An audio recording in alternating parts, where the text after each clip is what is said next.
Why, hello there, Instagram, and as I Tenzin once again here for the SOS podcast. And today I'm excited to be able to say that Gabriel Stovall is now able to join us this week. Yes, he was supposed to come, I believe, January 12th, but you know how it goes, things come up, life happens. And hey, what's up, Kai? So yeah, but you know, we was finally able to get him rescheduled, and here he is today, and he should be coming on shortly. He had Bible study today. What a dork. But anywho, I'm gonna send him this live request, and hopefully he comes on soon, and hopefully the other three members of the SOS can join us as well. But anyway, folks, I'll have you all know this conversation will have its ups and downs, smiles and frowns, because we're going to have a somber subject tonight. We're going to be talking about the subject of grief and how complex and confusing and just overall stressful it is. But we'll be hearing from the perspective of Mr. Stovall, who unfortunately recently lost his father. And you know, he's what I admire about him is he's very transparent, especially on social media. Cause he's quick to tell us, you know, how he's feeling. And I guess just from my perspective, he seems like he's, you know, I don't want to say carrying it well, but like he has like a very it's healthy. At least from my view. I mean, I don't know. Hopefully, I get to hear from his perspective and see what he thinks about it. You know, what really goes on in his mind when we talk about his father. But I mean, it's not just going to be about grief as well. I mean, I also want to, you know, hopefully learn about Mr. Joe Stovall, or Deacon Joe as he was, because, you know, Mr. Gabriel is a very admirable person, and I'd like to learn about one of the people who helped raise him. So it's going to be a very good show tonight, and I'm just waiting on him to join. But I guess in the meantime, I can just ramble on. Anyone else watch Euphoria? I watch Euphoria. Oof, let me tell you. That fucking Rue Bennett is out of control, okay? I mean, yeah, I know she's going through withdrawals, but Jesus Christ, she's just... it's like she's just going to house, like, whose life can I fuck up next? Like, you know what I mean? She's over here yelling at her mom, like, where's the fucking drugs, Mom? Where are my pills? Mother, where are my goddamn pills? Which, you know, I mean... I'm worried about her too, because she got all them drugs on consignment, and I mean, and, you know, obviously, spoiler alert for anybody who didn't see it, but I'm sure Kai doesn't watch Euphoria. But anywho, yeah, man, so she was just wilding the fuck out, and I have to say, like, Rue's mother is probably one of the most patient people in the world, because in the previous season when Rue was going through her withdrawals, man, you should start. She threatened her mother with a glass shard, saying, bitch, I'll fucking cut you. And look, I mean, I don't approve child abuse, but you know, most parents, and this ain't even a race thing at this point, I mean, most parents, period, aren't gonna take that, you know. I mean, they're going to be like, nope, neutralize the fucking threat. There's Gabriel. I'm going to send him a request. But yeah, man, that was just freaking... that show. It goes there. It definitely goes there. Hello, Gabriel. What's up, man? Can you see me? I can. Can you see me? Yes, sir. All right, man. Good to see you, my friend. You did not warn me that you was moving to Augusta. I'm like, dang, Augusta. I guess I'll never have lunch with that guy now. Man. You'll have lunch. Listen, I still come back to the city probably twice a week to pick up my son, take him, deal with him and have some time with him. And then Oh wait, so the family didn't move with you? no, no. Well, so my son and I have our relationship because my wife and I separated and had divorced. So Oh, okay. about maybe 3 years ago, 2, 3 years ago. And it was one of those things, it wasn't like, it wasn't no scandal thing, or it wasn't no, it I wasn't mean, you're a big. pastor. Everything's a scandal. If you're not Well, if you're not fitting that perfect image, it's a scandal, you know. well, some people can see it that way. I choose what I know is real than to what people perceive. And so, yeah, man, we had that, and we still get along great. It was just one of those things where she kind of wanted to do a different thing, and I was like, all right, that's cool. But so I still deal with my son a couple times a week when I come take him to school. We have every other weekend. I'm in Atlanta when he's got tournaments in the city, flying with him. Oh So man, all speaking of all young Micah, yeah. yo, Yeah, Mike is a beast, man. I hope he does fight choreography, or at the very least stars in films. Well, Like, it, so it's funny, man. When he was younger, like when he was like 6, I would always be like, "Hey, what you want to be when you grow up?" And this is even before he really got good off in the taekwondo. He was like, "I want to be a cosplayer." I was like, "Okay, that's great," And so even now, he doesn't say it as much. He's gotten off into basketball. He said, "I want to be a sports commentator," but he still has like this artistic flair about him, and so and it wouldn't surprise me, man. and It I would. and I and I just want to ask, man, did he himself get tired of the locks? No, it was he wasn't doing right by him, man. Ah, okay. He He, lost his lock privileges. he That's lost what it all was. privileges, and mom said, Okay. I was like, dang, "Listen, hold up. mom said, if you don't take care of him, we teach you how to take care of him. If you don't take care of him, off with the locks." And so now he I think he tried to call the bluff and realized that there was no bluff to call. Hey, so now you got to start over. I got to start all over again, man. So yeah, he's. And, and like I've said to you in the past, man, seeing all your posts of you just being with Micah, like supporting Micah, loving on Micah, like, like I said, as somebody whose father just wasn't around, it makes me glad that there's a kid that didn't have to feel like I felt.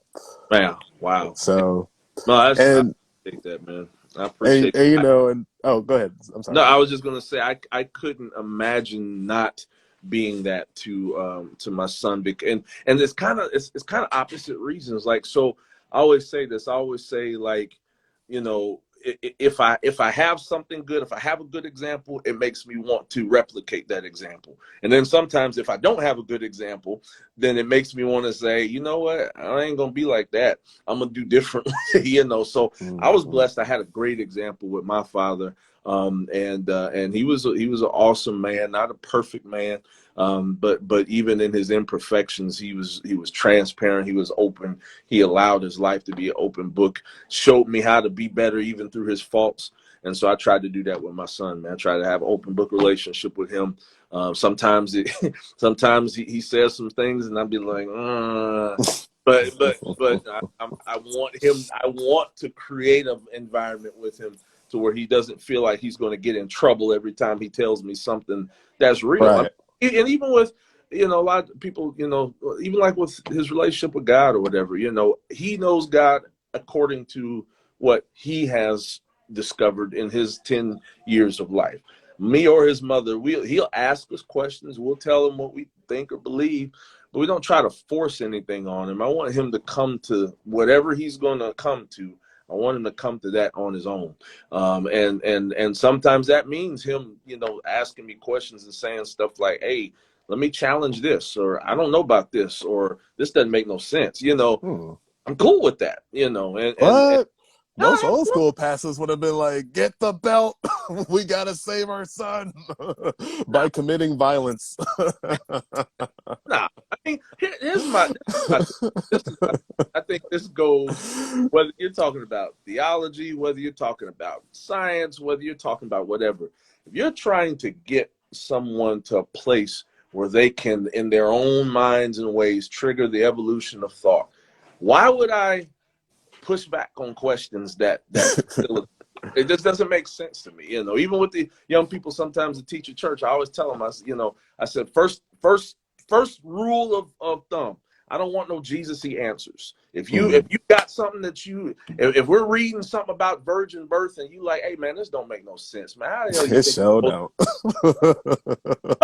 I don't want you to from that. Say it. And what I'll do is I'm not going to fight with you. We'll try to help you understand it based on what I believe. And then you take it from there. And then, you know, it is what it is. So no, I love when my son challenges me things. Like it keeps me sharp as well, man. And that's gonna be a good segue to Deacon Joseph. Was he the same way with you? He was. So my dad, I was 5. One of my earliest church memories was I was 5 years old when my dad got ordained as a deacon. And so I remember going to the service and watching him get ordained as a deacon. And, I think my dad at the time was like in his early 50s or whatever. He had a good life, but in his earlier life, he was kind of out there, that song Papa was Rolling Stone. Yeah. My dude had, I got 8 siblings. 8. 5 of them come from him from different, relationships. I'm the only child between him and my mother. They were husband and wife for 40 something years before he passed away. So my dad was, he had a 7th grade education. He grew up in Mississippi. But the dude was intelligent beyond measure because he read. And he was an astute, Bible scholar from the standpoint of, I'll say it like this. He taught me how to question, how to never take anybody's word just because they said it. And whenever I would say, hey, Dad, I have something to ask you, this doesn't make sense or whatever, the first thing he would always say is, what do you think it means? And then he would say, here, let me show you how to look at this a little bit further. Go do that. And then after I would do that, then he would come back and then we would have a conversation about it. And he would talk to me about it from his perspectives and kind of inform my perspectives. But there was nothing I couldn't talk to him about. Nothing. Wow, that's crazy. Because I mean, I hate to use a straw man like James Evans, even though James Evans did show a soft side. But yeah, most dads is like, what you doing questioning me? You're the child. I'm the father. I'm going to punch you in the chest now. You know what I mean? Right. Now, the only time you might try to pull some stuff like that, go clean your room. Why? Because I said so, nigga. Go do it. So he might do that, But just as far as, no, it was nothing I couldn't ask him. Sex, and the thing I loved about him, and I love my mama too, but I love them equally. They're both different people, but love them to death. One thing I loved about my dad is when I was dealing with something, struggling with something, had an issue, had a problem, whatever, or even if I didn't agree with something that he, said or wanted me to embrace, when I would talk to him about it, he would let me get my full thought out. Sometimes when I would say something to my mom, she's the one that would cut me off in mid-sentence, start trying to preach at me, And then when she would do that, I would shut down. And I'd be like, all right, you ain't even let me finish my thought. Like, so, and me personally, I have a problem with that, especially if I'm like, because, I still have discussions with theists, and sometimes they do turn into debates, and I get aggressive, and they'll say something, some of these arguments be the same. I already know what you're going to say. Look, but just out of respect for the interlocutor, I do need to learn how to just let them get their word out so they can understand that they are being listened to. Right. So you would say that your mom made you feel like she wasn't listening, I guess? When that happened, I mean, I think all kids probably at some point, parents aren't listening and, that parents don't understand and all that. But parents just don't understand. Right. Will Smith out there. But I think my mom just was coming from she's a passionate person.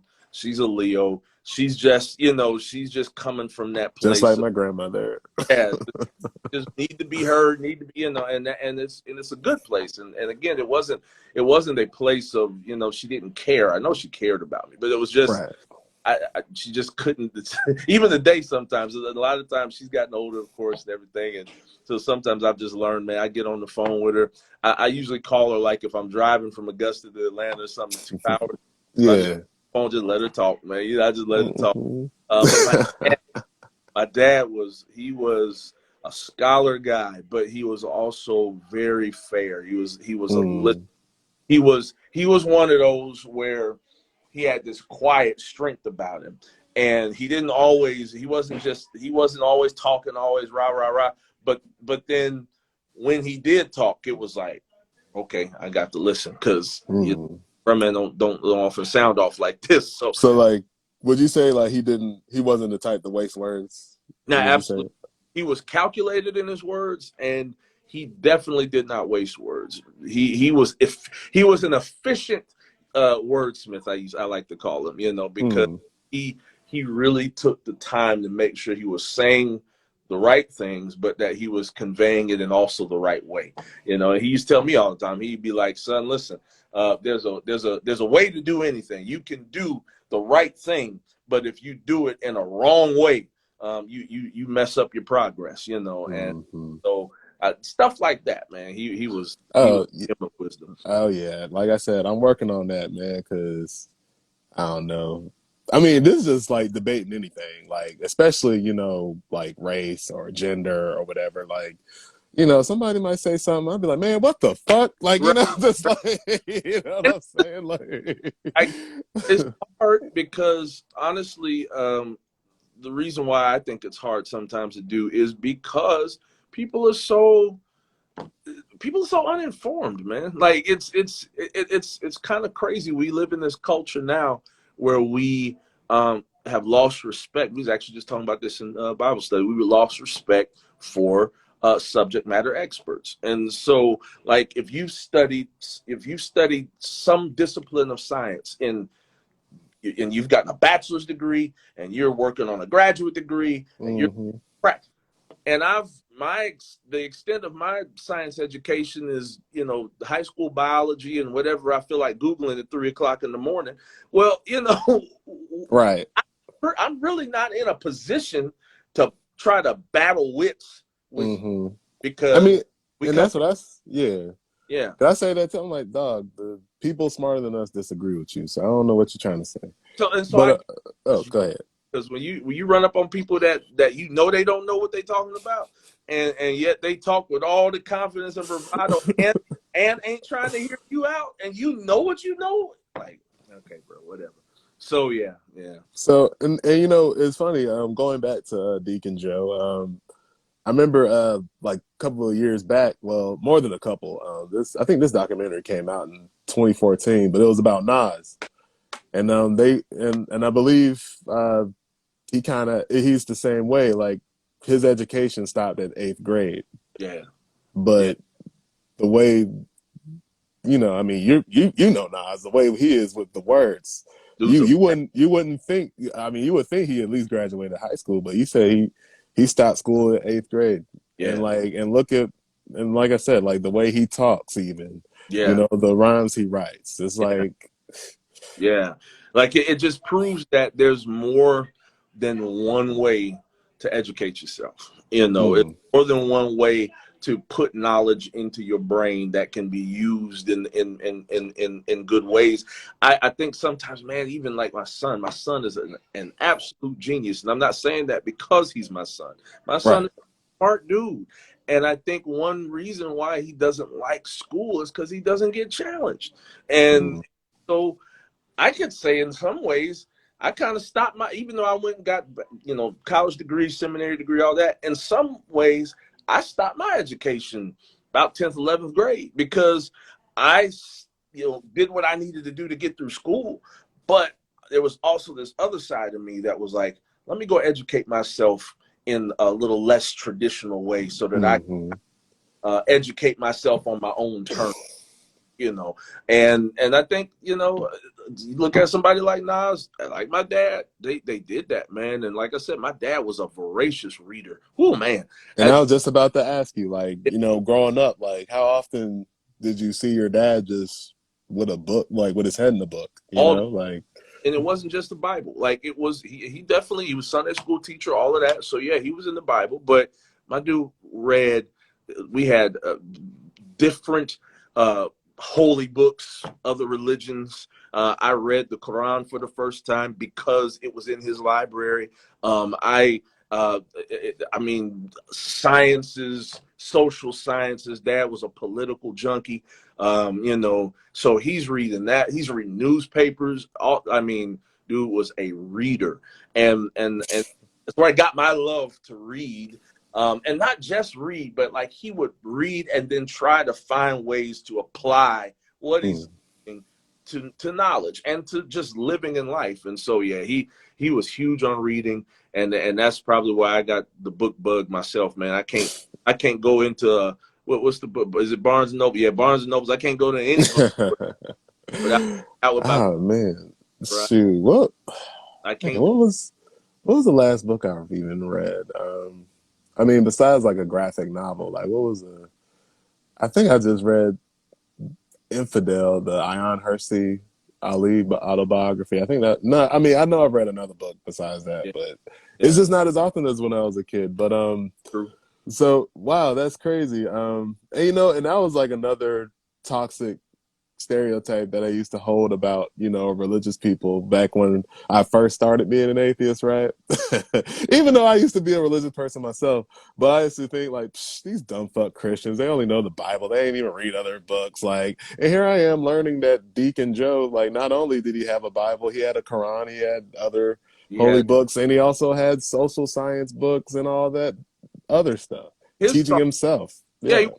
teaching himself and his thought process, because and again he's still coming from that Christian worldview, but his thought process was number one, if I'm going to engage people and talk to people about life, even from my perspective, I have to, if I'm gonna do it right, I need to have a good understanding of what other people's perspectives are. I need to know where they're at, even if I don't necessarily agree with them fully, partially, whatever. I still need to know where they're at so that I can respect who they are. I always say, and when he taught me that, I adopted that and kind of added to it and said that respect to me is the common language of debate. And if you're going to have real, true, just progressional debate that actually is useful and doesn't just turn into a bunch of arguments, to have some respect for another, for their beliefs, for their thoughts. You got to know enough about what they're dealing with to be able to speak intelligently about it. And that a lot of that came from watching him, how he So, educated. like, have you watched him debate other, church members? I did. Or Some of my most fun moments with him. Actually, this was one. I remember I was like 10 years old. We had a family reunion, and some of my family from St. Louis and some other folks, they came to Omaha, which is where I'm from, Omaha, Nebraska. And so we're sitting around at the family table, right? And some of these, most of my family is religious in some kind of way, spiritual. They may not all be Baptist. They may not all be what we would consider mainstream Christian, but had that background, right? And so one of my uncles, he was Pentecostal, and he has some really interesting takes on on scripture. And my dad, oof, boy, we talked to a Pentecostal before. Yikes. Anyway, go ahead. listen, extremes in anything are dangerous, right? So he was like really extreme on some stuff. And it was my dad, man. Listen, my dad, and again, he wasn't a venomous person. He wasn't rude, but my dad was just surgically ripping him apart. I was just like, and I was 10 and I was watching this and I was like, I want to know how to talk about the Bible like that. Like, I was like, this dude is like with precision, just surgically ripping the arguments apart, but he's doing it also in a way that the dude don't even realize he's getting owned right now. Like he's just Right. Like everything loving it's and like, joking and all that. But man, Dad walked away from that thing. I was like, golly, man. hmm. And he So was, would you say that your father was Socratic? Like did he would he kind of like let's just say like, young Gabriel, made a claim at him. Like would he kind of like, like ask you questions to like see how like just to see where you're going, like to really try to understand what you're saying before he responds to you? Like was he absolutely did. And it wasn't one of those things like, you know how some people can, and I don't know like the, try to lead you to a trap or something I'm like that? ready to say I don't know the Mm. exact terminology, but some people will ask questions. They got a predestined path they want you to travel, and they're leading you there. It wasn't that. He always wanted to ask me questions. First of all, he's telling me this. He said, "I want to make sure you know what you're talking about. You know why you Mm-hmm. whether I and he said whether I agree with it or not." I just need to know that you are well thought out in what you're thinking. And so he would ask me questions. He would ask me questions that made me have to deeply enumerate what I was espousing to him. And there were times when he ripped me apart, like he did my uncle, And there were other times where I felt like, I probably prevailed, in terms of some things, especially later on, like when I started getting into my 20s and so I started, I still obviously was holding to my faith, but there were some really ultra traditional things that I was kind of deconstructing from. And so sometimes we would get into discussions about that. And there would be some times where I would hit him with some knowledge and he'd just be like, all right, son. And that Hmm. would be kind of his. I know you like, I mean, like not in a prideful way, but just like, how good did that feel? Like when your dad be like, all right, son. Yeah, it was great because that was his way of acknowledging either one of two things. It was his way of saying, all right, I'm tired of talking to you right now. Or it would be his way of saying, you've given me something else to think about. And he was Mm, afraid. nice. He was not afraid to acknowledge that I had given him something else, another way to think. And And, that was amazing to me. and you know what? And it's funny, like, I'm still working on a way to make it abundant. Like, cause I still do like the Socratic method. I try to, but it takes a lot of patience and you have to listen to a lot of fallacy and like Yeah. bite your tongue. But Yeah. I'm like the approach I'm trying now with like religious people like is, well, it don't necessarily work on like the average religious person. And when I say the average religious person, I just mean somebody that's, they just in the faith, they ain't really thinking about it. They just going to work throughout the week and, they go to church on Sunday because, yeah, God exists. Right. But, like they'll give me like these level 1 talking points, but I try to respond in a way where it's like, hey, look, bro, I've heard this talking point before, but I just want to know if you actually know what you're saying. Right. But Right. I know I'm doing it in the wrong way because again, I'd hear a point, I'd be like, man, what the? Because like I have one friend that she has a Juris Doctorate. Okay, Wow. so in criminal justice, Yeah. that's one of the highest honors you can get. She can take the bar if she wants. Absolutely. Some of the shit she would say, I was like, for real, yeah. Your brain didn't stop your mouth from saying, so I'd be like, Yeah. so I admire people like your father that's very patient like that. Patient, big time. And I'll admit I am sometimes not as patient as he was. But in certain circumstances, especially when I'm having faith conversations with people, and believe it or not, I'm not even talking about faith conversations with folks who may be atheist or agnostic or something like that. Like sometimes I have to show the most patience with folks that claim to be in the same faith as me because there is a Hey, I well, remember that guy. Ultra D man, what's going on? hey, what's up, dude? Yeah, it has. Clayton State in the building. That's right. And Go ahead, man. patience sometimes because there are times when even church folks will be so shrouded into some stuff that they really probably should be deconstructing from that. That it's hard, because I'm watching how it's messing with not just their brains but their lives, with everything, and I'm just like, hey man, come on, bro. Like let's think about this for a minute. Let's try to apply a little bit of logic. One of the things I think, folks, regardless of where you fall on the whole theist debate, I think one thing that people don't always consider is those who are responsible in the faith and Christianity and other religions as well. You don't have to check your brain at the door. Yes. You don't have to just completely, yes, there's definitely an element of what I believe that is faith-based, that is, I don't, because she don't think about shit she say. Like, that's good, but okay. luckily she's liberal in the faith, and she's not causing harm. You know That's what I mean? So that's good. But hopefully not. yeah, Hopefully not. but it's just a thought thing. It's like, you know what I mean? That's all. It's like I'd be trying to challenge her, but she just don't budge. But it's okay. But it's like I'd be like, really though? Like, you know what I'm saying? Some of it is faith-based. Some of it is beyond. Like if we're talking about things, there will, and I'm not afraid. I'm not afraid to acknowledge this. I know some Christians don't like to acknowledge this. I'm not afraid to acknowledge that, because there's a huge faith element in what we believe, there will come a time that I will run out of logic, and I will say, you know what? I just got to trust. It is what it is. At least that's honest. You It know is. what I'm saying? Like, And one thing I always tell people, I'm like, I think people a lot of times think that faith is just a Christian concept or a religious concept. It's not. People have faith in non-religious stuff all the time. People operate. well, They well, have. see, but hold on now. You're using. I think we're using different variations of it.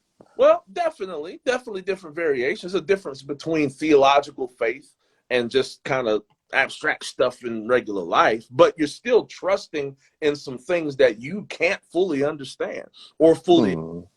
And I can't fully explain certain phenomena, but I still trust in it. And you know what? I'm sorry about that, No, but there was a great point that you brought to me. And after I make this point, we're definitely going to go back to Mr. Joe. But I remember you did make this interesting point to me back at Clayton State. And, you're so stupid. Hey, man, you the second legend, and I'm just along for the ride, man. Oh, come on now.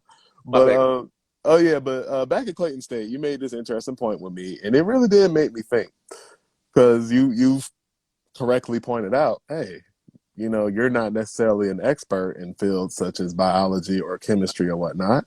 So would it be fair that you're showing faith in their knowledge? And I'm like, I mean, in a way, yeah, because if you're using faith as in like trust, yes, I trust that those people who studied like a chunk of their lives, I do trust. But that was like one of the first times, like, well, I mean, usually, if you remember my boy Andrew Clark, I mean, he would bring up some good stuff too. But that was like but you was one of the only people besides Andrew or Chad that made me think, whoa, and my friend Precious, she also made me think too. Yeah. But yeah, it's like that. Well, okay, but what I admired about that was you weren't like, it wasn't necessarily like a dishonest attempt to try to just be like, I know you are, but what am I? Kind of thing that most theists do. It was like a legit kind of question. But there's and so go ahead. Like, I mean, there's some stuff I do not know, and I'm not afraid of that. It is what it is. And did and Deacon Joe, like, did he teach you that as well? Like, hey, don't be ashamed of not knowing stuff. Well, he used to say, he would tell me things, and some of the analogies, of course, were kind of surface level, but they did make a point. Whereas he's like, hey, he's like, I don't care what. One time I remember him having this conversation. He said, I don't care what you study. He said, you're going to come to a place where you're going to have to, it's kind of just like what you just said. He said, I don't care what you study. You're going to come to a place where you're going to have to trust something. Like you're going to have to trust something. You're going to have to trust something that you didn't see develop, that you weren't standing there when they studied it. You're at some point going to have to trust something. and beyond your own ability to prove that it was actually there. And so he used to say that and apply that to faith. But he also he he was the first person that taught me word fan. So I'm like talking about sports fan. Oh, okay. Fan. Yeah. He's the first person that taught me that the word fan was short for fanatic. And so why did I bring that up? Because he used to tell me, he was like, Ash?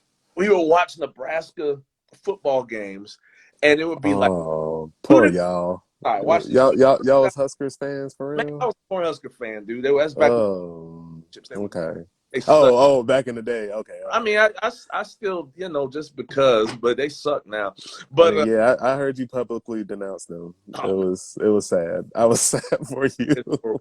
but man, like we would watch these games, and it'd be like 15 below zero outside, and these dudes would be out here no shirts on, and I'm serious, like no shorts on them, painted faces that look like corn stalks and all this kind of craziness.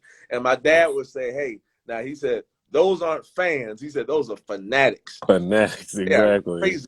And so my dad used to tell me, he said, "Don't." He said, "Don't."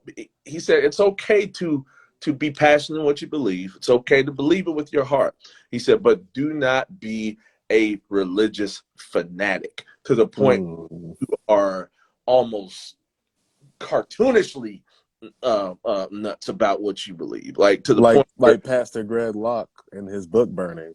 yeah, don't even get me started on stuff like he's a part of your, and that's the thing. I mean, it's like, well, I get annoyed when y'all bring up Stalin, but like I be having no choice but to bring up people like Greg Locke and Fred Phelps with y'all. But anyway, yeah, but that is a very wow. See, and it's funny too because I've had the misconception about your dad that he was like on some, I say, all we know is the Bible, Big Mama, and biscuits. All right, son. And let me tell you, if you question any of those, I will beat you. You know what I mean?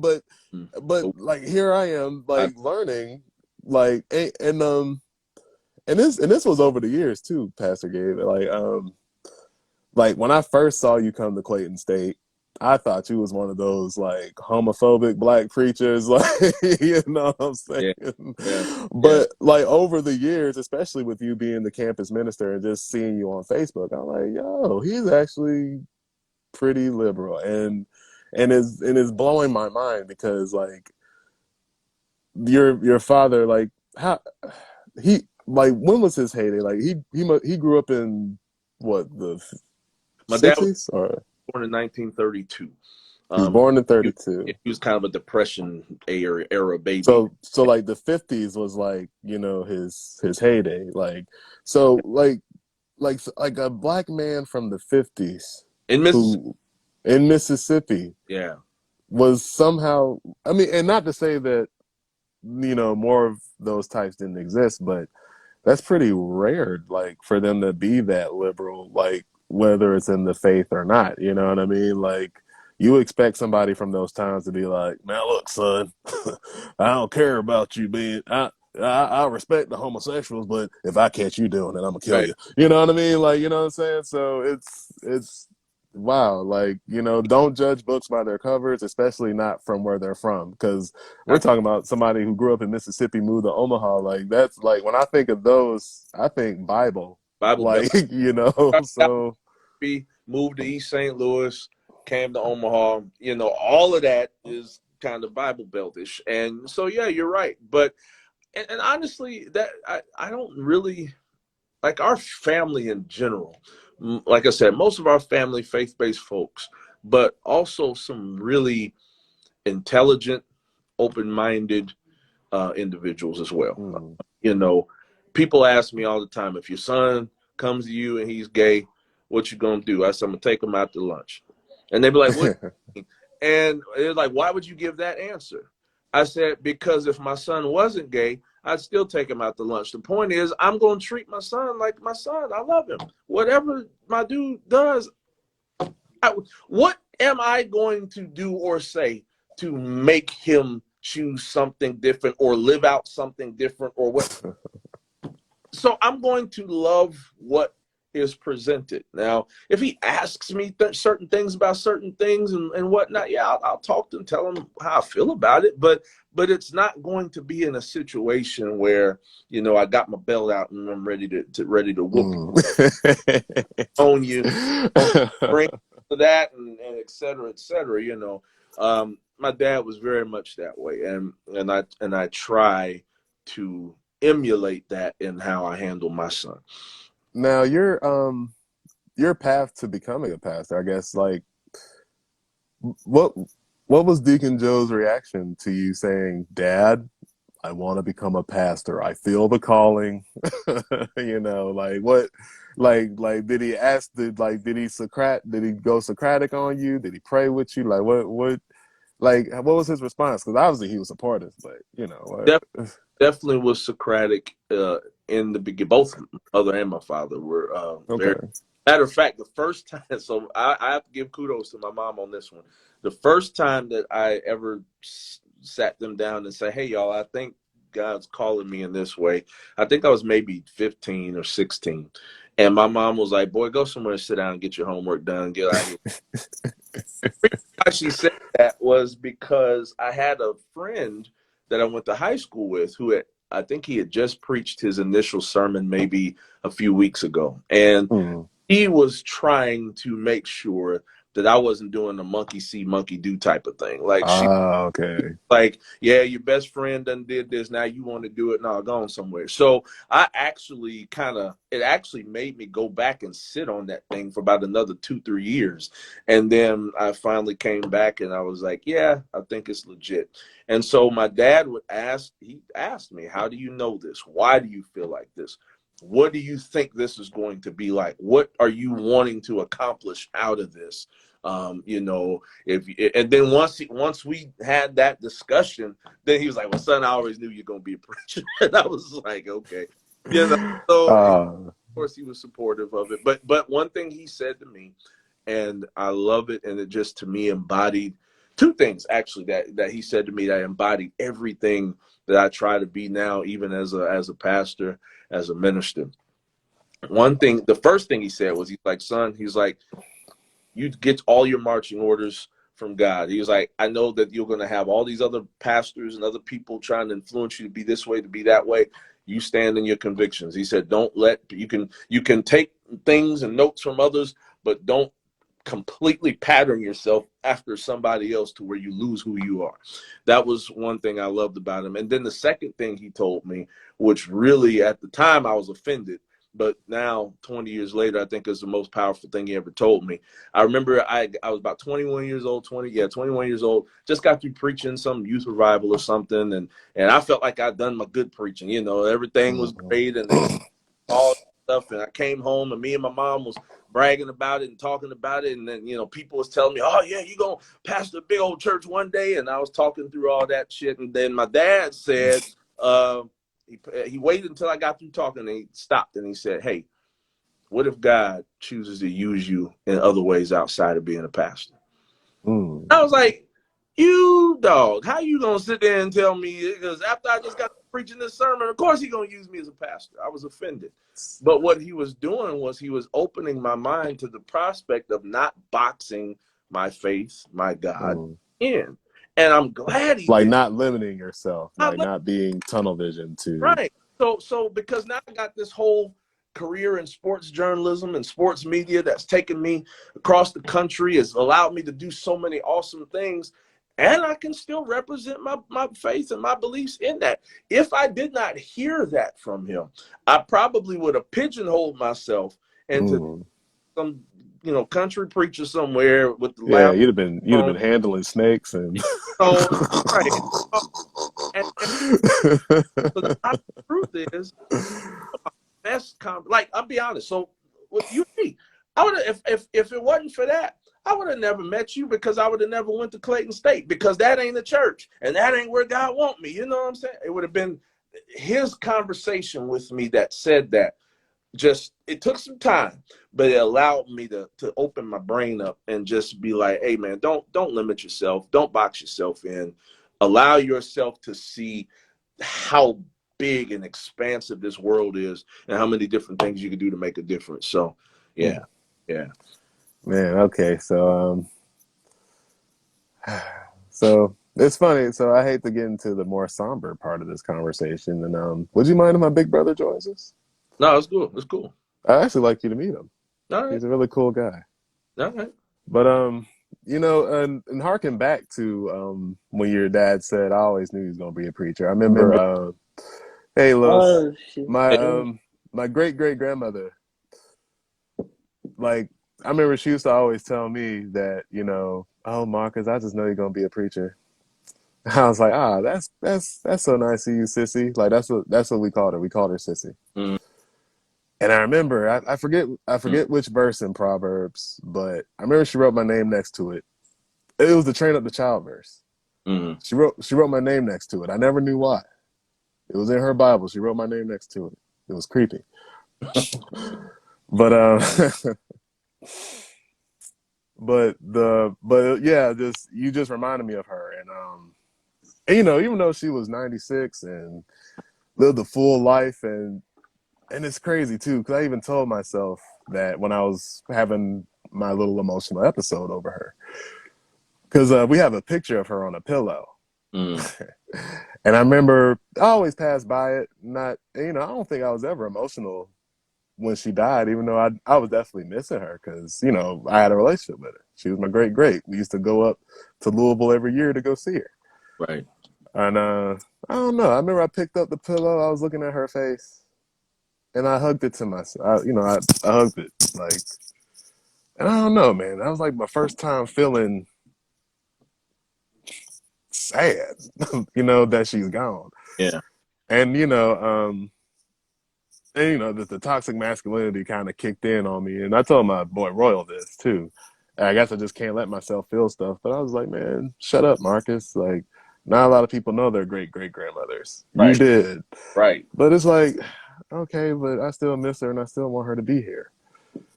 And but it was just weird because it's like I said, like rationally speaking, she lived a good life, full life.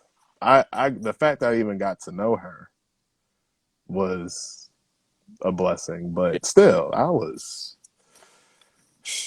still distraught. I mean, you know, and so I just want to know, like, what was it like for you? Like, just, I mean, and I know, unfortunately, you know, Deacon Joe, you know, developed the Alzheimer's. Like, I was hoping Brandon could join us because his grandmother also had the same condition. But what was like I guess when the Alzheimer's set in, I guess for you, like, was the grieving process already starting, or were you still like, what was that like?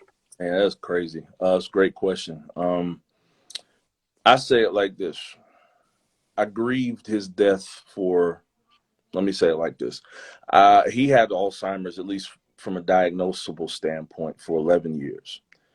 I grieved his death for 11 years. He died in June of 2020. I started grieving him the day that I found out he had Alzheimer's because I knew what the end result of that disease was going to be. And I'll be honest with you, to be really honest, I went through a little bit of a spiritual wilderness myself during the time of his diagnosis.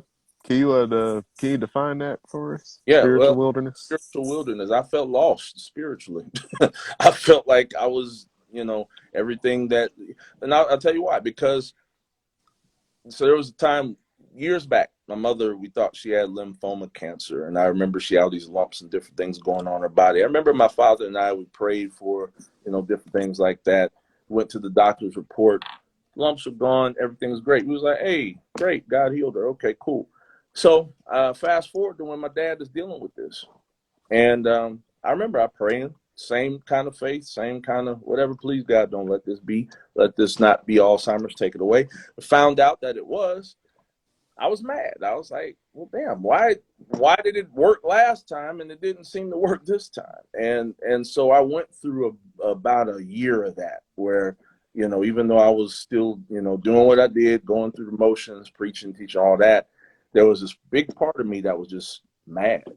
And then it kind of started shifting when I started seeing, okay, well, my dad's got this disease, it sucks. But then I'm also seeing some other things that are coming out of it that are actually good things. I started seeing my mother becoming more confident about different things that she didn't have to handle when my dad was fully healthy.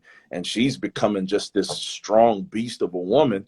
And it was even strengthening her faith. I saw how it brought me, my mom, and my sister closer together. Gave me opportunities to see my dad in a different way. So like this disease is eroding his brain, and like there's still like days he doesn't know who I am, but he still his And favorite. pause that real like what I never had a family member with Alzheimer's, but what's that like for your father to look you in the face and say, "Who are you?" It's tough. Like my dude would be sitting there, we'd be having this conversation, and he starts talking to me as if I'm not in the. Or he starts talking about me as if I'm not in the room, and I'm like, he was like, "Yeah, I remember one time." He's like, "Yeah, you know, I got a son named Gabriel who lived down in Atlanta," and I'm like, "Hey, bro, I'm right. I'm right. I'm right here, you know," and that was tough, man, because I was like, he really doesn't know me in this moment, and I remember kind of excusing myself out of the conversation. I went into the other room. I had me a little cry moment because I was like, damn, that dude, like he's looking dead at me and he doesn't know me. That was hard. So yeah, I went through some tough moments with that. And I really did. I mourned him for the entire sickness to the point where when he finally did die, it was really more of an acquiescence to it. And you know, I did cry and all that, but it was just kind of like, all right, he's had, like you said, he lived 87 years. He had a great life. He's, you know, I'm glad that he's not suffering because at this point he became bedridden. He was having stroke. All this other stuff was going on, and I was just like, yeah, I don't. As much as I want you here, as much as I wish you were better, I don't want to see you like this, you know. So go on and take your rest, bro. So, yeah. Yeah. So the anger was initially like, you know, during his time alive, but when he was going through the Alzheimer's.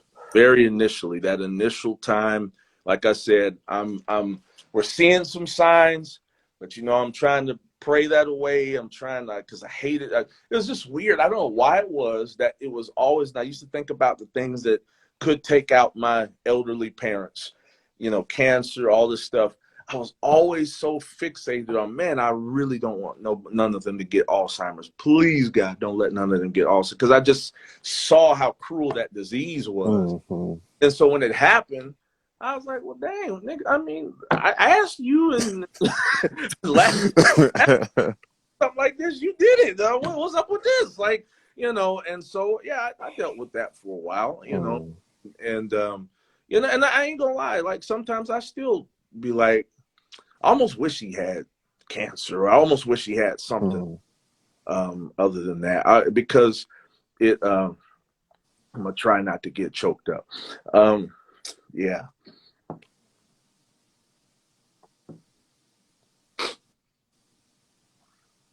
It was hard because, sorry, man. Yeah. It's all good. I wish I could hand you a tissue like the talk shows, you know. I wiped my eyes with this mask or something. But it was hard because that dude was a strong dude, not just spiritually and all that. Physically, he was 6'3", 240, just a strong, solid dude in his prime, you know. And then to see him get reduced to that, I was just like, that was hard, man. You know, and that's it's like, you know, like to any young man, like, you know, my dad is the strongest man in the world, like, and you're gonna believe that forever. And I believe that about my uncle, and it's weird because sometimes, you know, like I see my uncle with the grays in his hair, Yeah, and I'm like, you know, just reminded of his mortality, and it's yeah. just like, you know, and it's like I don't want him to go. I wish my uncle can live forever, but Bro, I know he can't. And it's like, you I know, was and 40 I'll never be years old. prepared.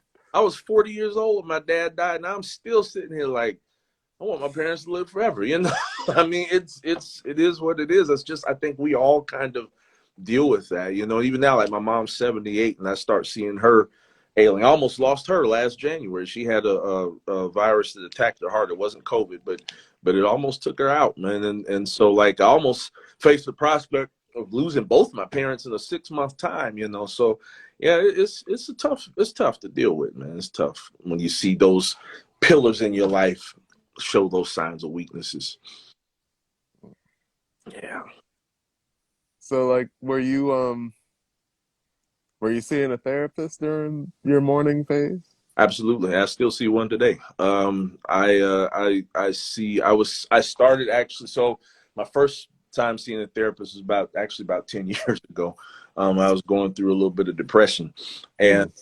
I started seeing a therapist for about a year. Then life got busy, things got better. But then once, I'd say probably about 2, 3 years before he died, I started back doing therapy on a regular basis, and so I still continue that, you know, to this day. Thank you, Ashley. Um, yeah, that's Yeah, what love it, you. and and speaking of to what Ashley said, that's before you came on during my intro, I was describing how transparent you are about what you're going through, Yeah. because obviously no one's alone in these, but it's like, I mean, like, well, this masculinity stuff is it's prevalent in every generation. I'm like, what, like late '90s, early 2000s kid, technically, even though I'm a '90s baby. But yeah, but still, yeah, we was taught, don't be a pussy, Yep. don't cry. What the Yep. fuck you crying for? And unfortunately, I internalized that. Because I remember, like, when I was thinking about Sissy, like I said, I was telling myself, stop it, Marcus. Don't even do it. Yeah. Like, even though that's my grandmother, my great great that I want back. But no, yeah, it's but that's what I admire about you. It's like, you don't care Don't if people see you as like don't soft or anything. Like, look, I'm gonna tell you, yeah, man, I cried my eyes out today, listen, man. talking to my dad who didn't know me, like, I'm stressed out. My dad hadn't ate nothing because he don't want to let me feed him. Like, it's, yeah, I admire you No, being able to be strong enough to share those feelings with us. there's So, absolutely no way that I would allow any constructs of toxic masculinity or anything, even some of the faith-based versions of it. I here. I was talking to one of my friends one day, and excuse anybody that may take offense to the language I use right here, but I was talking to one of my friends the other day. We was talking about that whole sensitivity piece and everything, and I was like, man, I really hope people don't ever take my sensitivity for weakness, because I'll whoop your ass while I'm crying. And like, I said that, and he was like, that's hurtful. I'm putting that on Facebook. And I was just like, I mean, it is what it is, bro. I whip your ass with tears in my eyes. all right. And, Note to self: don't play the dozens with Stovall. don't He'll be crying and beating me. don't do it, man. It's like, man, why you had to do it like this, man? I don't.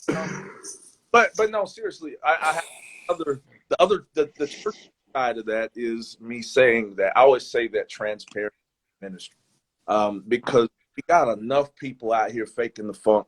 We got enough people out here trying to act like all you got to do is put the dollar in the offering plate and all your problems will go away. We got enough people out here bastardizing the faith, talking about all you got to do is just show up to church every Sunday or read your Bible every day and there ain't nothing gonna bother you. And that's bullshit, man. Like it's actually and it makes sense when you, at least for me, when I think about it in sports terms.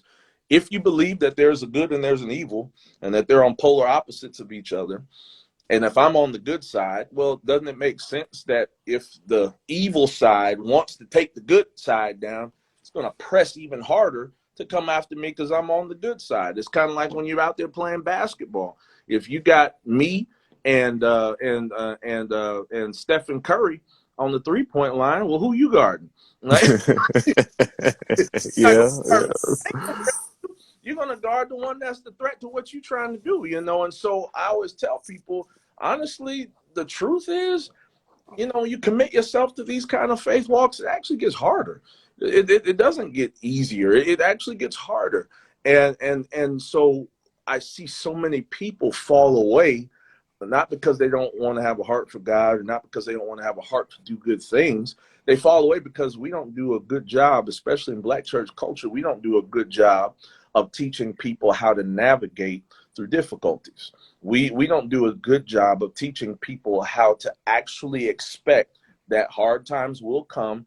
Hard times don't give a shit about how many Bible scriptures you can quote, don't care about how much money you put in the offering plate, and you're going to have to, at some point, buck up and knuck up and just face it head on and know how to navigate it and know how to deal with it. And one of the ways that I found to be effective with that is by letting people see me walk through those difficulties. Like I want you to see, and I'm not doing it for show. I'm actually just, hey, what you see is what you get.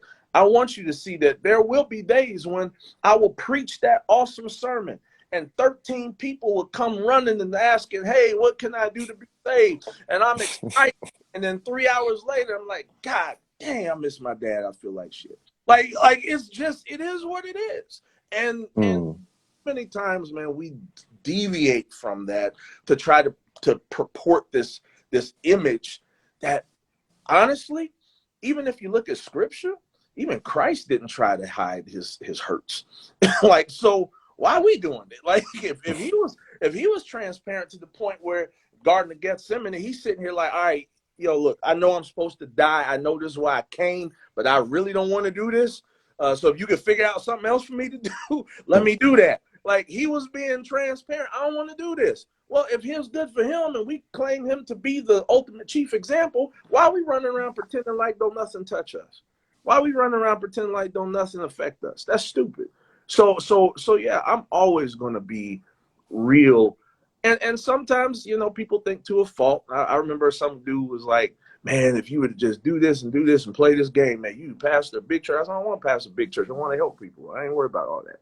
Like, I'm going to be transparent. I don't care what people have to say, because helping people come out of a place of hiding from their real selves is the thing that excites me most about serve folks, and that's what I want to do. And let's see, harken back to the toxic masculinity, and this, I wouldn't necessarily say it's toxic in a way, but I mean, I guess like in a benevolent sense it is. But did you ever feel the pressure to be like a rock for your mom and sister, or like, was your mom kind of like that rock for you guys? Like, what was that like? Like watching, I guess, like was it hard watching your mom go through the grieving process, because she just lost her best friend for 40 years? So I'll be honest, we took turns. We all took we took turns. That's really good. We took turns being strong for each other. One of the most touching moments where we kind of actually were doing it with each other at the same time was actually after the day of the funeral. Giggity. I'm sorry. What'd you say?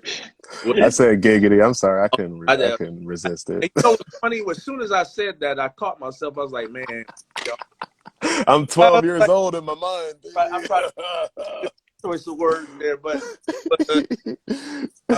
thanks. Anyhow, but no, seriously, this time that happened when, so like, for instance, I kind of take you real briefly through the timeline. My dad died on June 10th.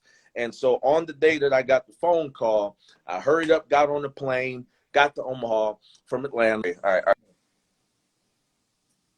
right. In the next 10 days, got the plane. Dad died June 10th. Next 10 days, we were it was a whirlwind. So we're getting all the arrangements together, and sometimes she's crying, and you know, our mom is gonna be all right, and then my sister starts crying while we're writing the obituary. Hey sis, everything's gonna be cool. And then like I would get to a point and I was, you know, I preached this eulogy, so I'm writing my message, and I get to a certain point, and I put my hand in my head in my hands. Mom come over, rub my shoulder, all that. So we did a lot of that.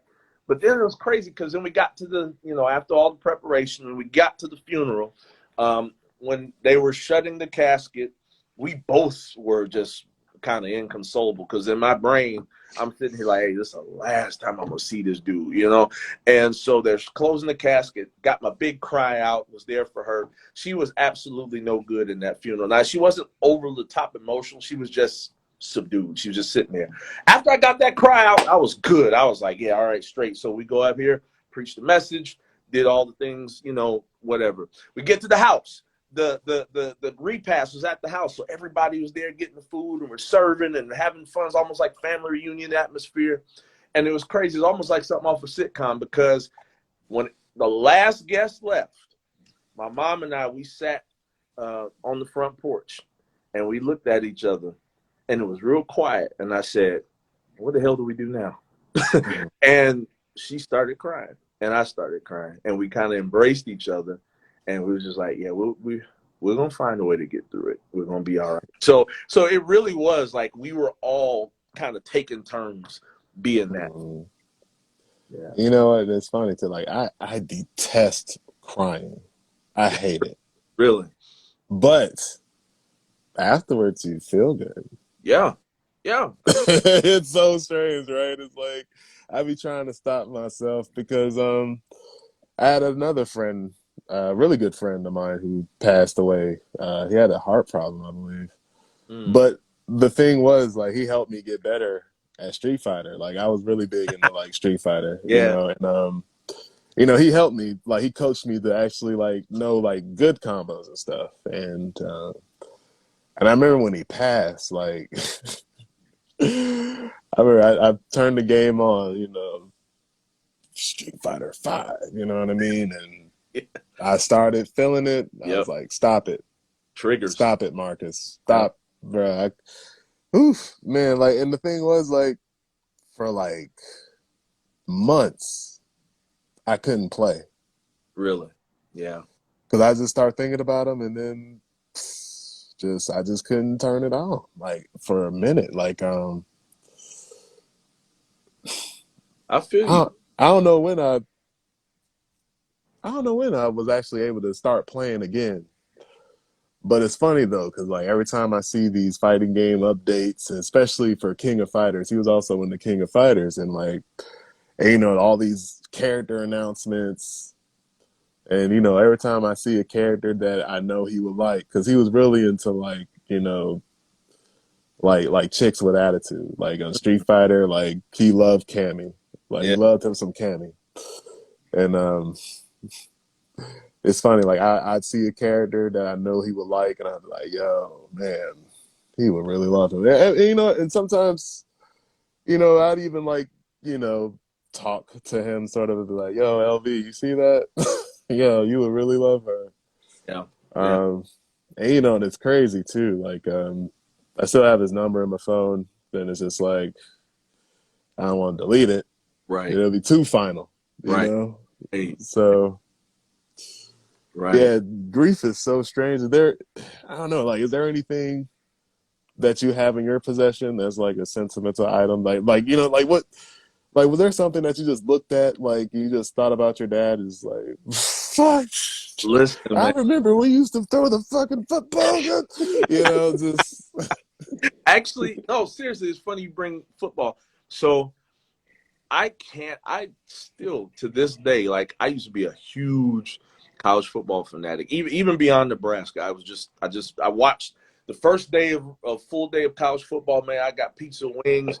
I told everybody, don't call me, and I'll watch games all day long. And it's gotten to the point I don't even watch. Like, I could probably count on one hand, even this past year, how many football games I watched, maybe 2 or 3 games that I wasn't actually covering for work, like just 2 or 3 games, because the thing with me and him, and it was in therapy that uncovered that like, bro, like, you kind of try to stay away from that, because especially Nebraska games, not just because they suck, but like you makes you think about those times when that was what y'all did. You know, Saturdays was college football day for me and him. Like, we watched all of them, as many as we could. And so, yeah, it was one of those things where I don't, you know, that's probably the thing. Like, I don't fool with it as much anymore, because it makes me think. you know. And I'm kind of getting to a place where it's starting to turn away from the negative, not necessarily negative, I won't say negative, but the Like hurtful. yeah, exactly. I appreciate that. Yeah, the hurtful, the real heavy grief, and it's becoming more of a, man, yeah, we used to have some fun with that, you know. And Mm. then whenever my son's around, so now he's off in the sports, taekwondo, but now basketball, football. So now we're building that bond again. So it's You know, actually I like, was just about to ask that. Like, yeah, did you just continue that with yeah. Micah? He actually, now that he's in the sports like that, he's actually helping pull me back into it. He's actually helping to build that back for me, because now it gives me the chance. It's crazy because I always tell people, like, if I'm sitting on the couch watching football with my son, I'm actually watching it. It's three of us watching it, because I feel like I'm watching it with my dad as well, you know, and I'm passing that on. So I think that is the thing, man. Like football, college And football. Think of them. and and and speaking of Micah, like was obviously your dad met Micah. So like was he going through the Alzheimer's when he met Micah? He was Mm, Big J. okay. Goes full circle. Okay.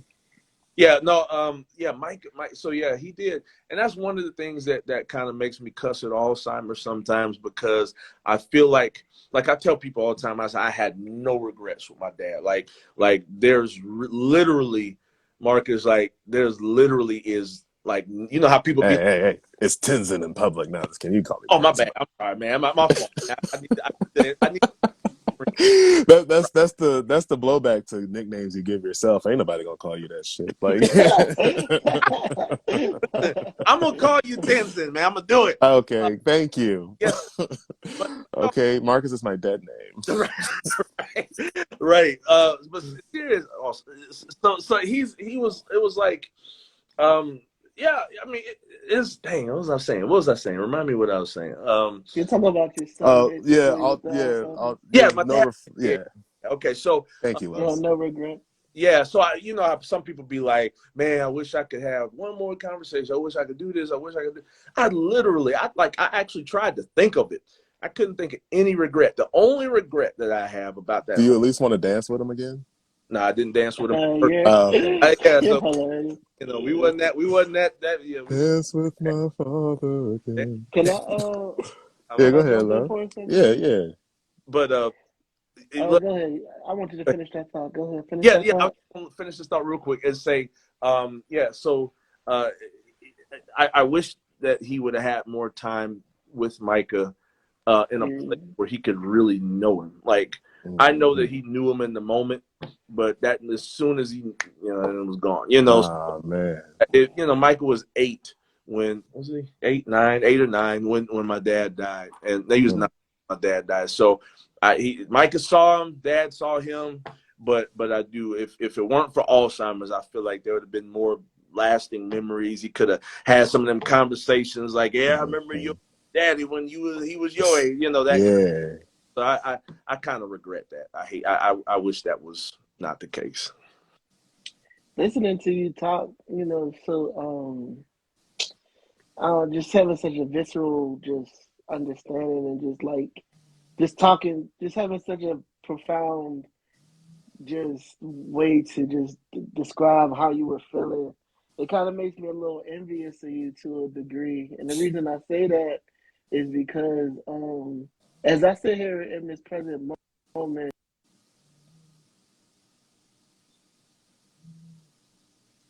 times where I've been faced with death, or Mm-hmm. just faced with, like, I would just say death in general. Like, I've never cried at any funeral, and I'm talking about like people that I really, really love, people I really liked. Yeah. And it's like, it's crazy because it's like I can't even muster like emotion in that space. And I think about a lot, like when you talk about having no regrets with your parents, I really like, one of my biggest fears is both of my parents passing, me having Mm. those same feelings at their funeral, just like no Mm. emotion really.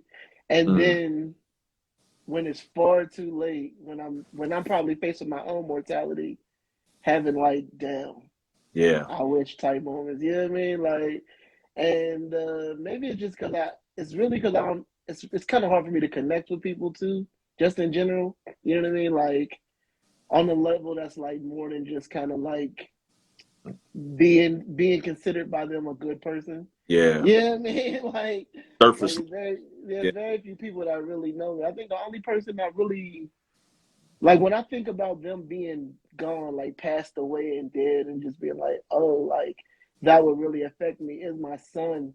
And I'm not saying that in the cliche manner. Like when I think about him being hurt, it really makes me feel something. You know Yeah. what I mean? Yeah. And Yeah. the other day, it was just crazy. I was just laying on my bed, and my son came in the room, and he laid on the bed next to me, and he's one of them kids that like he just wants to follow you everywhere you go. He just likes being up under you and stuff like that.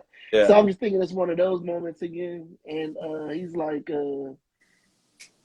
looking kind of sad. I said, "What's wrong?" And he's like, "I miss my cat," and he starts crying, and I was like so jealous because I'm just like, man, I wish I missed anything enough. You know what I mean? Hmm. I, Like, I I, just had those feelings where I could just be like, damn, I miss. So I I, really, like, so I I guess the really, acceptance stage just come at you like like instantly, huh? Like, yeah. yeah, it's like, it'd be crazy because, like, I can experience separation anxiety with people that are alive. hmm But it's just like, once I know, like, it's particularly like mortality. It's just like when someone has passed away, it's just hard for me to like when it's always crazy to me when people are like at the casket and they're like bawling and stuff like that. And it's not, it's more crazy on my part because it's like I wish I could just feel what they're feeling. You know what I mean? Like I wish I could be in that space of emotion where I could just, and it just is haunting because I feel like one day when I'm just laid up elderly, like I'm gonna just be just hit like a ton of bricks with all these emotions hmm that I never felt before. You know what I mean? Like, Yeah. And it, and I don't know, man, like I'm definitely like I ain't no therapist and no counselor, nothing like that. Oh, hold on, this stupid computer is acting like dumb. shut up, Siri. Yeah, right. I'm trying to charge my phone and on my computer, and it's just being dumb. But I will say this though, man. It could just be that's just the way you grieve, you know, and it might be okay. Like so one of the most profound things that one of the pastors at my dad's funeral said, he was like, "Hey, listen, uh, don't let anybody tell you how that you don't feel like a pimp." Oh,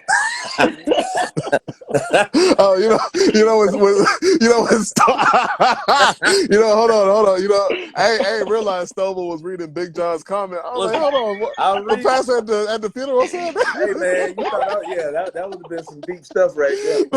Like, I do know like some that giving the would. eulogy, like, I ain't even gonna lie. that's the only time you ain't feeling like a pimp on these, but it's Listen, okay. I know some that The will. Lord gonna get your pimp juice going, no Yeah, matter. man.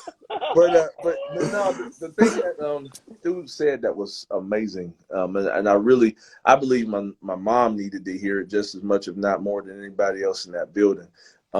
He was just like, two things about grief: don't let anybody tell you how to do it, and don't let anybody tell you how long it has to last.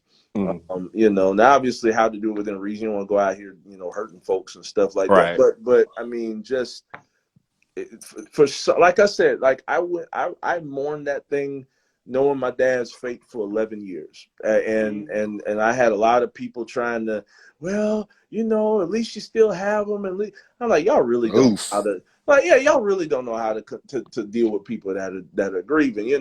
You don't tell people how to grieve. You let it be what it is for them. yeah, sometimes like man, people gotta really master the art of just. I mean, I don't mean to be cruel, but just shut the hell up. Like, Yeah. I remember this one time, like my coworker, his wife, she had passed away from cancer, and in the moment, I really didn't know what to say, but he was like kind of just telling me about her.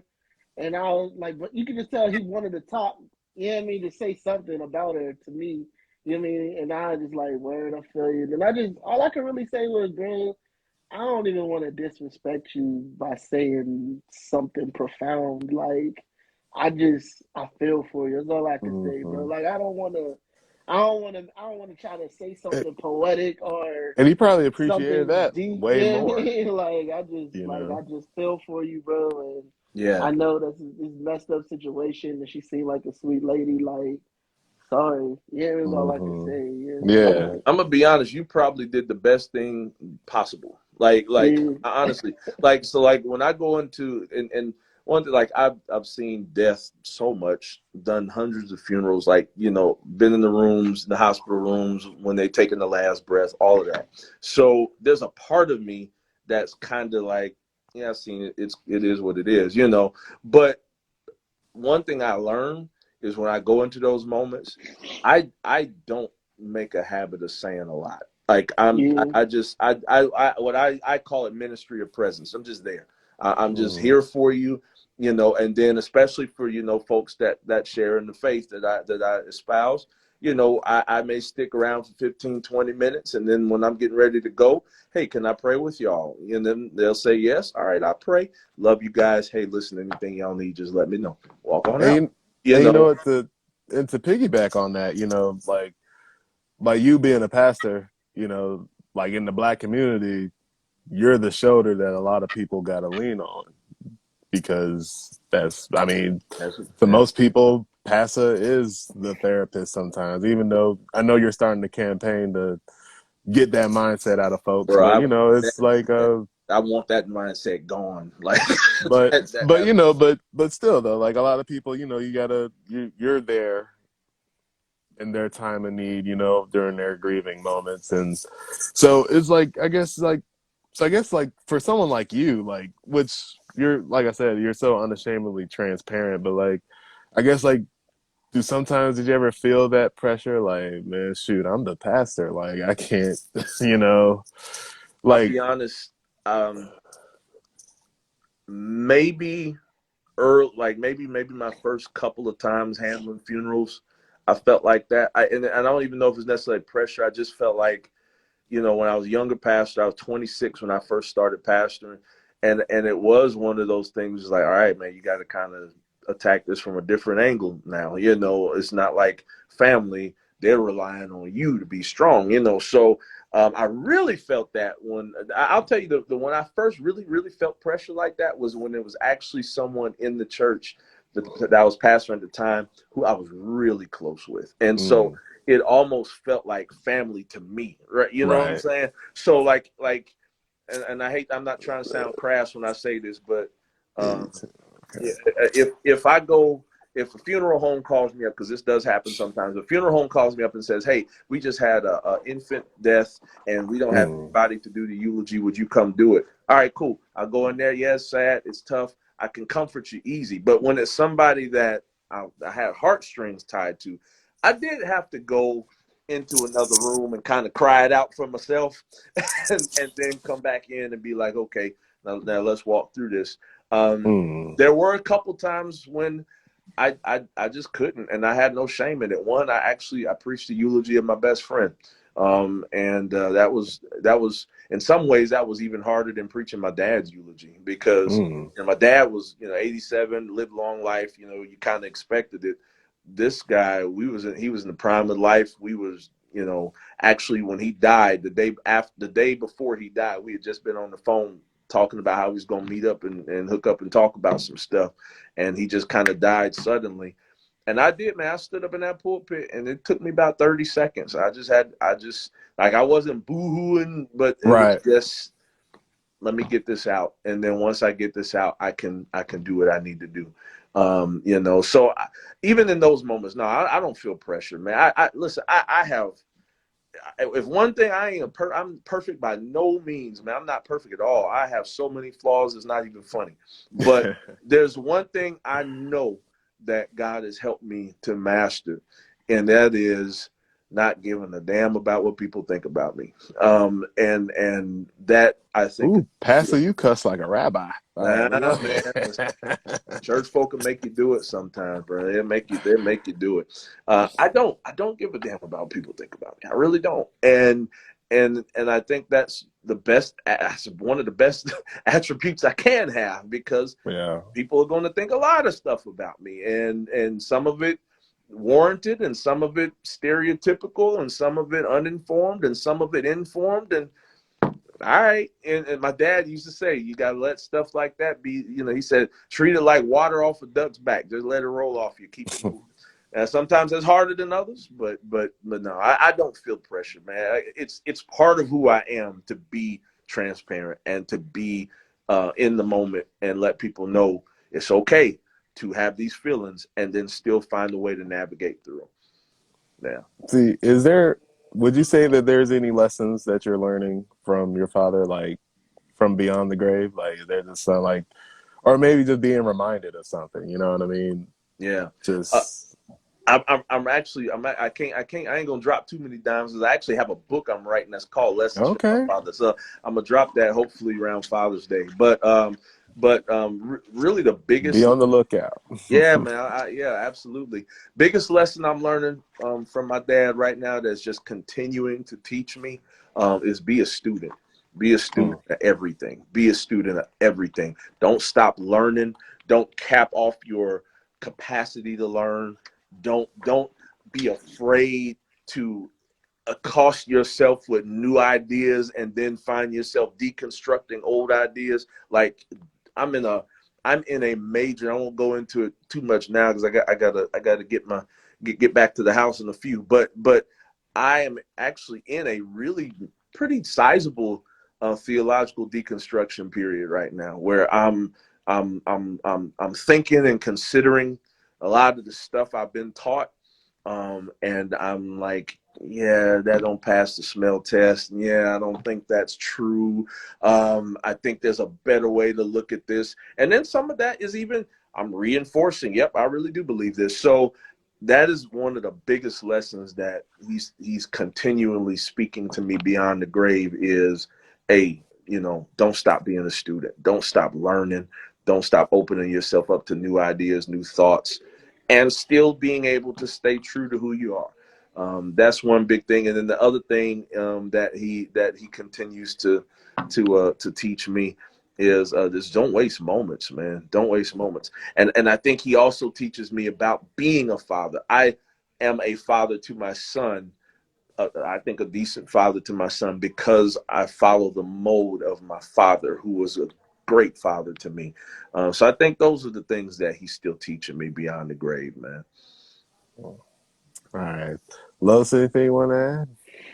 Nah, man, I'm so sad that I got here late, man. This seemed like a Ah, it's really all good good. conversation, but I definitely felt like even when I first came in, it was just like I felt like this was a space to just kind of be, quiet and just kind of Hmm. listen. You know what I mean? Yeah. Like, but yeah, nah, man, yeah, we definitely gotta have you come back, because there's some other stuff that I like. I've been kind of like just coming across as far as just like just starting to have like a Thank you, renaissance asshole. of thought of just what it means to be a man, particularly being a black man in this society. You know what I mean? Like I'm starting to have a bit of a awakening of thought. You know what I You and me mean? both. In that space. You know what I Mhm. mean? Like it's starting to feel like starting to feel more like I don't know, just like what they call it, like a product of the environment.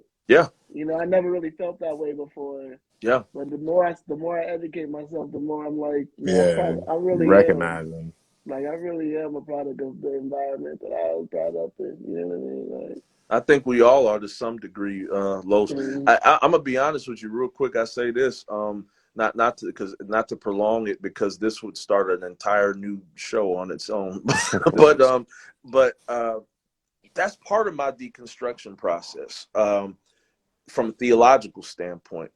I'm really, really looking at the impact that westernized culture, Impact. imperialism, colonialism, all that stuff. What does that do? How has that impacted the things that I've been taught theologically? I still remember Uh, that sermon you at BCM. You was like, impact. That was like oh, your. That was your word of the year. I That was still my remember word, that. man. That was our word of the year, man.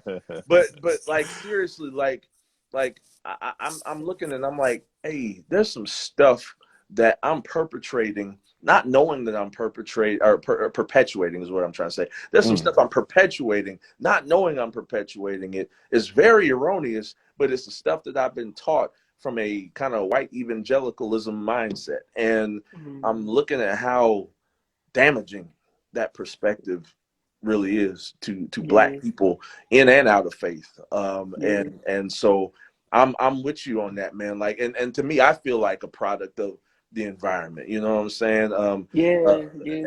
That phrase has such a negative connotation to it. Like you run so much from being a product of the environment that you deny it. You know what I mean? Like you get to a place where you're like, no, I'm not a statistic. I'm not a product of my environment. I am the master of my domain. You know what I mean? Like I Yeah. will, you know, like I order my own steps, and I can be Order as big. You my know what I mean? How you know that song, man? How you know that song, bro? Hey, I used to be a I Christian. know it. I know.